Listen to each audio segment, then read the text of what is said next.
Welcome to techno आईसीडीसी। आज हम इस वीडियो में आपके लिए लेकर आए हैं जो हमारा फिजिक्स का टॉपिक चल रहा है पॉलिटेक्निक वाले स्टूडेंट्स के लिए।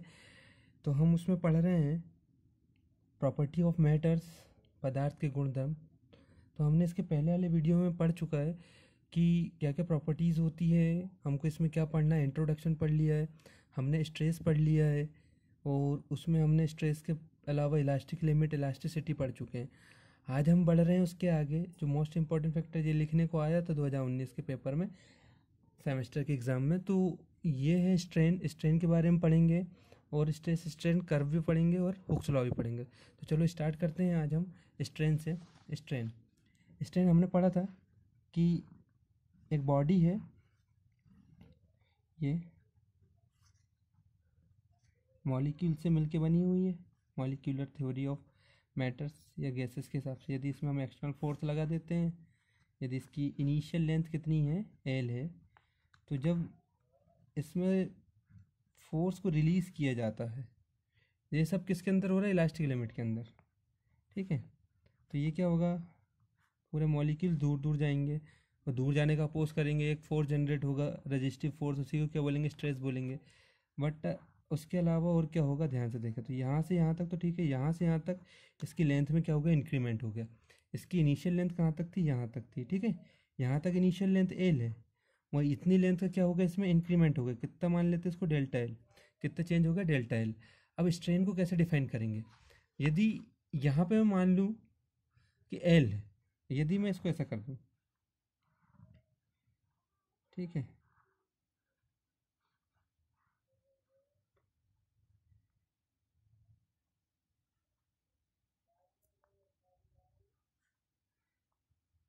कंप्रेसिव फोर्स लगा देते हैं इसमें।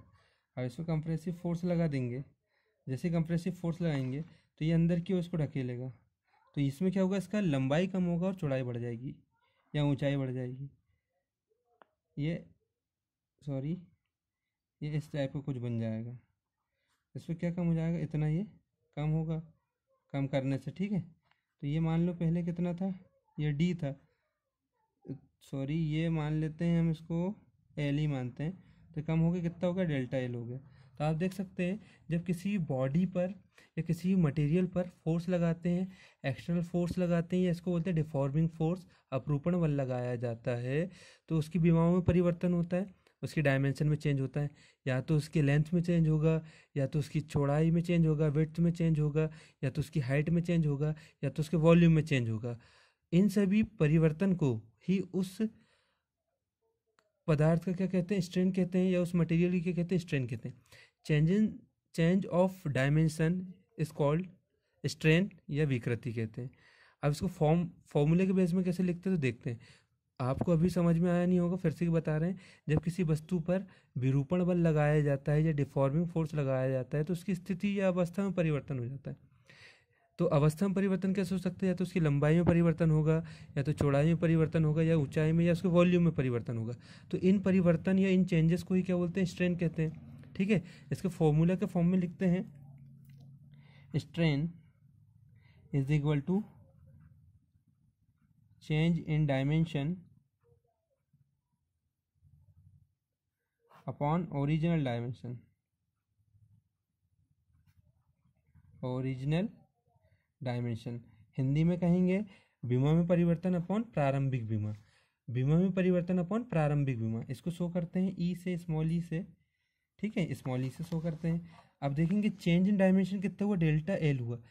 इनिशियल तो इतनी थी और हमने फोर्स लगा कितनी कर दी, उसको डेल्टा एल बढ़ा दिया, तो चेंज कितना हुआ, डेल्टा एल अपॉन इनिशियल कितनी है, एल। तो इसका फॉर्मूला बन जाएगा डेल्टा एल अपॉन एल। फिर इस मतलब स्ट्रेन का फॉर्मूला ये होता है change in dimension upon original dimension. अब वो यहाँ पे डेल्टा एल, एल लेंथ में चेंज हो रहा है इसलिए डेल्टा एल आ रहा है। जहाँ पे डायमीटर में चेंज होगा या विड्थ में चेंज होगा तो डी आ जाएगा, वॉल्यूम में चेंज होगा डी आ जाएगा। जिस चीज़ में भी चेंज होगा वो आ जाएगा यहाँ पे चेंज इन डायमेंशन पे, और ओरिजिनल डायमेंशन उसकी आ जाएगी। ठीक है, ठीक है। अब इसकी यूनिट की बात करते हैं, ये हो गया स्ट्रेन का फॉर्मूला।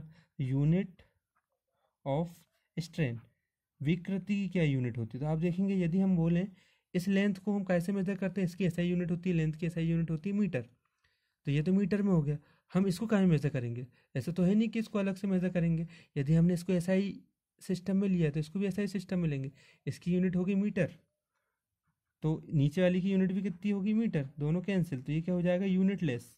तो हम कह सकते हैं कि जो स्ट्रेन है वो कौन सी क्वांटिटी होती है, यूनिट लेस या विमाहीन राशि होती है, इसकी कोई भी इकाई नहीं होती है।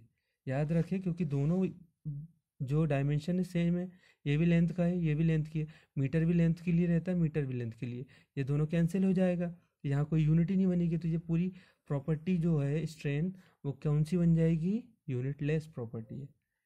ठीक है, आई होप आपको यहाँ तक समझ में आया होगा। आगे बढ़ते हैं, अब टाइप्स ऑफ स्ट्रेन की बात करते हैं।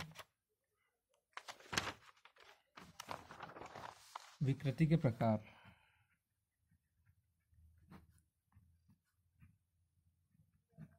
टाइप्स ऑफ स्ट्रेन, फर्स्ट होती है अनुदैर्ध्य विकृति, अनुदैर्ध्य विकृति, ये इसको बोलते हैं लॉन्गिट्यूडिनल स्ट्रेन। इसको शो किया जाता है EL से, कैसे शो किया जाता है, स्मॉल ई और एल से। इसका क्या होगा, तो हमने अभी पढ़ा डेल्टा एल अपॉन एल। जब किसी डायग्राम हमेशा ये वाला चलेगा, देखें आप, इसमें एल रहे ये, इसका जब फोर्स लगाए खींचे तो क्या हो गया, ये बढ़ के ऐसा हो गया, इसने कितना बढ़ा लिया, ये यहाँ से यहाँ तक एल था और बढ़ कितना गया, ये हो गया डेल्टा एल। तो आप देखें कितनी चेंजेस हुआ, तो डेल्टा एल चेंज हुआ लेंथ। जब किसी भी वस्तु की लंबाई में परिवर्तन होता है, जब किसी वस्तु में उसकी लंबाई में परिवर्तन होता है और यहाँ पे जो विकृति उत्पन्न होती है उसको क्या बोलते हैं, अनुदैर्ध्य विकृति या लॉन्गिट्यूडिनल स्ट्रेन। जब लंबाई में परिवर्तन होगा या लेंथ में वो होंगे क्या चेंजेस होंगे, तब कौन सी विकृति आएगी, अनुदैर्ध्य विकृति या लॉन्गिट्यूडिनल स्ट्रेन आएगी। इसको EL is equal to delta L upon L से शो करते हैं और ये यूनिट लेस क्वांटिटी है। ठीक है, सेकंड अभिलंब विकृति, अभिलंब विकृति, इसको बोलेंगे नॉर्मल स्ट्रेन।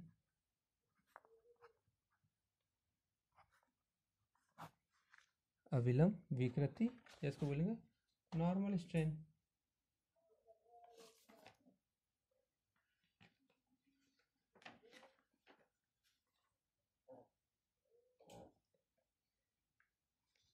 इसको बोल सकते हैं EN से शो करेंगे।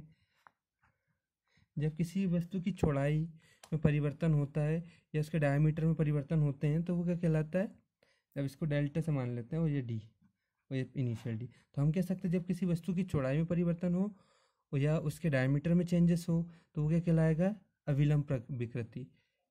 ठीक है, लंबाई में होगी तो अनुदैर्ध्य, जब उसकी चौड़ाई में होगी तो अभिलंब। थर्ड आयतन विकृति, इसको बोलेंगे वॉल्यूमेट्रिक स्ट्रेन। इसको शो करेंगे E और V। वॉल्यूमेट्रिक स्ट्रेन, जब किसी वस्तु के वॉल्यूम या आयतन में परिवर्तन होगा और आयतन में परिवर्तन के कारण वहाँ पे जो विकृति उत्पन्न होगी उसको क्या बोलेंगे, आयतनिक विकृति या वॉल्यूमेट्रिक स्ट्रेन। इसको बोलेंगे change in volume upon original volume. यहाँ लिखना पड़ेगा आपको change in volume upon original volume, मतलब आयतन में परिवर्तन अपॉन प्रारंभिक आयतन। ठीक है, तो हमेशा याद रखो बीमा में परिवर्तन ऊपर आएगा और प्रारंभिक बीमा नीचे, और बीमा में उसी बीमा का परिवर्तन आएगा जिसमें चेंजेस हो रहे। जैसे यहाँ लंबाई में चेंज हुआ तो लंबाई में परिवर्तन अपॉन प्रारंभिक लंबाई, यहाँ उसके व्यास में चेंज हुआ तो व्यास में परिवर्तन अपॉन प्रारंभिक व्यास, यहाँ आयतन में चेंज हुआ तो आयतन में परिवर्तन अपॉन प्रारंभिक आयतन, या change in volume upon original volume. अब इसी के बाद चौथी आ जाएगी यहाँ पे कर्तन विकृति, इसको बोलेंगे शेयरिंग स्ट्रेन। इसको कैसे शो करेंगे, ES से। ठीक है, कैसे शो करेंगे, ES से या फाई से, आपकी QV के अनुसार या बुक के अनुसार फाई से शो करते हैं। तो ये क्या होता है, ध्यान से देखें, यहाँ पे थोड़ा सा कल हमने जो बताया था, यदि एक सरफेस या क्रॉस सेक्शनल एरिया लें और इसमें एक डायरेक्शन में हम फोर्स लगा दें, इसको यहाँ से खींचें और उसको यहाँ से फिक्स कर दें, तो आप देखेंगे ये खिंच के ऐसी हो जाएगी, ये खिंचकर ऐसी हो जाएगी। तो आगे का प्रारूप कैसा बनेगा इसका, या लेआउट ऐसा बनेगा, ये वाली सरफेस आगे की ओर चलिए, ए बी सी डी।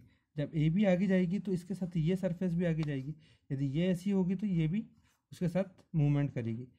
तो ये यहाँ पे आ गया, ये यहाँ पे आ गया, तो इस टाइप की सरफेस हो जाएगी। तो आप देखेंगे यदि ये सरफेस यहाँ पे थी तो कितना डिफ्लेक्शन हो गया, इतना डिफ्लेक्शन हो गया। ठीक, कितना डिफ्लेक्शन हो गया, इतना। इसको हम मान लेते हैं थीटा। कितना डिफ्लेक्शन हुआ, थीटा। तो आप देखेंगे कितना विमा में परिवर्तन हो गया इसकी, इतना। तो यहाँ पे विमाओं में परिवर्तन नहीं हुआ, यहाँ पे क्या हुआ, सतह में विस्थापन हुआ है। मान लो ए बी और सी डी थी, तो सी डी में कितना विस्थापन हो गया, थीटा विस्थापन हो गया। तो इसका फॉर्मूला कैसे लिखेंगे, सतहों में विस्थापन अपॉन सतहों की दूरी। तो अब मान लेते हैं यहाँ से यहाँ तक एक्स थी, तो यहाँ से यहाँ तक भी क्या होगी, एक्स होगी, बस डिफ्लेक्शन कहाँ जाएगा, यहाँ पर। तो इसको लिख सकते हैं phi is equal to theta upon x. तो हम कह सकते हैं कि जब किसी वस्तु की क्रॉस सेक्शन पे फोर्स लगाया जाता है या डिफॉर्मिंग बल लगाया जाता है तो उसकी सतह में परिवर्तन आ जाता है, जिससे क्या होता है, सतह आगे पीछे मूवमेंट करती है। तो जैसे आगे मूवमेंट की तो कितना मूवमेंट कर ली उन्होंने, थीटा मूवमेंट कर ली। तो आप देखें इनिशियल कंडीशन में यहाँ होना था, वहाँ आगे बढ़ के कितनी हो गई, वो थीटा आगे बढ़ के थोड़ी टिल्ट हो गई। तो आप देखेंगे ये थीटा डिस्प्लेसमेंट हो गया किसका, सतहों का displacement. Displacement in surface upon distance between surface, दोनों के बीच की दूरी का जो रेशो होगा वही क्या कहलाएगा, शेयरिंग स्ट्रेन। तो इस प्रकार की 4 स्ट्रेन है और सारी की सारी यूनिटलेस क्वांटिटी है, क्योंकि स्ट्रेन की कोई यूनिट नहीं होती। आई होप आपको पूरी स्ट्रेन समझ में आई होगी। ठीक है, आपको नोट्स दे दिए जाएंगे और आपके ग्रुप में सेंड कर दिए गए हैं अभी। और जिस किसी को भी नोट्स की ज़रूरत हो तो वो ICDC ग्रुप से मैसेज करके आप हमसे मांग सकते हैं, हम उसे PDF में आपको सेंड कर देंगे। आगे बढ़ते हैं।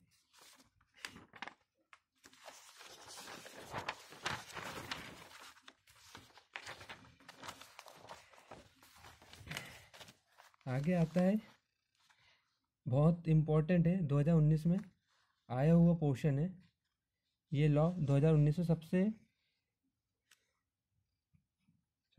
ये अभी तक बहुत बार आ चुका है।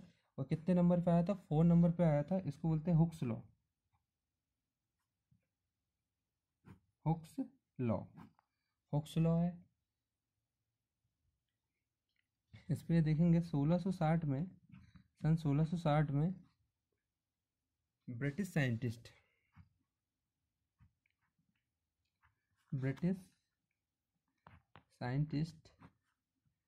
सर रॉबर्ट हुक ने एक नियम का प्रतिपादन किया। उन्होंने स्ट्रेस और स्ट्रेन के बीच में क्या देखा, एक रिलेशन देखा। क्या देखा कि रिलेशन देखा,